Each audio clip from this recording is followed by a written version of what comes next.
बसंत भाग 2 कक्षा 7 पाठ 7 पापा खो गए। इसके लेखक हैं विजय तेंदुलकर जी।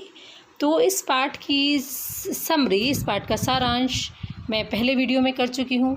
इस भाग में हम इस पाठ के पाठ्य पुस्तक पर आधारित प्रश्न उत्तर पढ़ने जा रहे हैं और मुझे आशा है कि आपको वो समरी सुनकर बहुत ही मज़ा आया होगा। आइए अब पढ़ते हैं इसके पाठ्य पुस्तक पर आधारित प्रश्न उत्तर। पहला प्रश्न है, नाटक में आपको सबसे बुद्धिमान पात्र कौन लगा और क्यों? इस प्रश्न का उत्तर है, नाटक में सबसे बुद्धिमान पात्र हमें कौआ लगा क्योंकि वह उड़ उड़कर सभी घटनाओं की जानकारी रखता है और अच्छे बुरे लोगों की पहचान भी उसे है। उसकी सूझबूझ के कारण दुष्ट व्यक्ति के हाथों उसकी छोटी बच्ची की जान बच जाती है। अगला प्रश्न है, पेड़ और खंबे में दोस्ती कैसे हुई? इस प्रश्न का उत्तर, पेड़ का जो जन्म है समुद्र के किनारे हुआ था। वह अकेले बड़ा होता रहा। कुछ समय के बाद वहाँ एक खंबा लगाया गया तो पेड़ ने उससे मित्रता करने की कोशिश की, जबकि खंबा अपनी अकड़ के कारण पेड़ से नहीं बोलता था।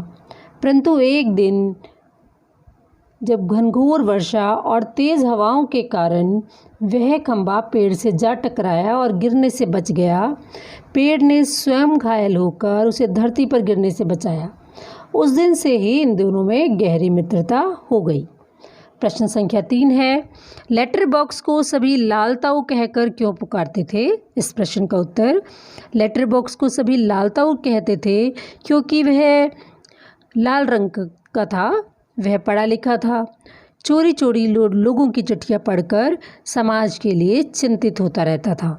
प्रश्न संख्या 4, लाल ताऊ किस प्रकार अन्य पात्रों से भिन्न है? इस प्रश्न का उत्तर, लाल ताऊ पढ़ा लिखा है, बुद्धिमान है, हंसमुख है, मिलनसार है। वह नीरस वातावरण को भी भजनों और गानों से सरस बना देता था, इसलिए वह अन्य पात्रों से भिन्न है। निर्जीव होते हुए भी समाज की चिंताएं उसे सताती रहती थी। प्रश्न संख्या 5 है, नाटक में लड़की को बचाने वाले पात्रों में एक ही सजीव पात्र है। उसकी कौन कौन सी बातें आपको मज़ेदार लगी हैं, लिखिए। नाटक में एकमात्र सजीव पात्र कौआ है। वह बुद्धिमान है क्योंकि बच्ची को बचाने में उसने सबसे बड़ी भूमिका निभाई। उसे समाज के अच्छे बुरे लोगों की पहचान है। अपनी कर्कश आवाज़ के बावजूद मन में कोमल और सबके साथ मित्रता स्थापित करने वाला है वह। उसी की योजना के अनुसार लड़की को उठाने वाला दुष्ट व्यक्ति भूत के डर से बालिका को छोड़कर वहाँ से भाग गया और उसी के परामर्श से बच्ची को सकुशल घर पहुँचाने के लिए पुलिस के आने की प्रतीक्षा की जाती है और अंत में यह सोचा जाता है कि पुलिस ना आई तो क्या होगा। तो कौआ लेटर बॉक्स को बड़े बड़े अक्षरों में पापा खो गए हैं लिखने व सबको यह कहने की कि किसी को इस बच्ची के पापा मिले तो उन्हें यहाँ से ले जाने की सलाह, ये सब कौआ ही उन्हें देता है। अगला प्रश्न है, क्या वजह थी कि सभी पात्र मिलकर भी लड़की को उसके घर नहीं पहुंचा पा रहे थे? लड़की बहुत छोटी थी, उसे उसके माता पिता का नाम और घर का पता नहीं मालूम था, इसलिए सभी पात्र मिलकर भी उस लड़की को उसके घर नहीं पहुंचा पा रहे थे। अगले प्रश्न है नाटक से आगे।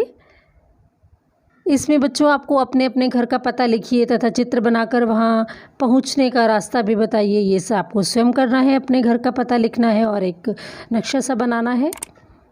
अगला प्रश्न है, मराठी से अनुमोदित इस नाटक पापा खो गए इसका शीर्षक एक क्यों रखा गया है? यदि आपके मन में कोई दूसरा शीर्षक हो तो उसे सुझाइए। तो आप बता सकते हैं कि ये क्यों रखा गया है। क्योंकि बच्ची खो गई थी, उसको अपने घर का पता वगैरह मालूम नहीं था। उसको इसका अनोखे शीर्षक द्वारा ही लोग और पुलिस उससे आकर्षित होकर उसको घर पहुंचाने की कोशिश करेंगे। तो इसका अन्य शीर्षक गुमशुदा लड़की रखा जा सकता था, जो प्रायः माता पिता की ओर से पुलिस में रिपोर्ट लिखवाने के समय दिया जाता है। अगला प्रश्न है, क्या आप बच्ची के पापा को खोजने का नाटक से अलग कोई और तरीका बता सकते हैं? तो इस प्रश्न का उत्तर समाचार पत्रों में, पोस्टर में, दूरदर्शन पर उसका चित्र दिखाकर लोगों का ध्यान आकर्षित करके उसके पापा को खोजा जा सकता है। अगले प्रश्न है अनुमान और कल्पना के आधार पर जो आपको स्वयं करने हैं। तो ये पाठ यहीं पर समाप्त होता है। धन्यवाद।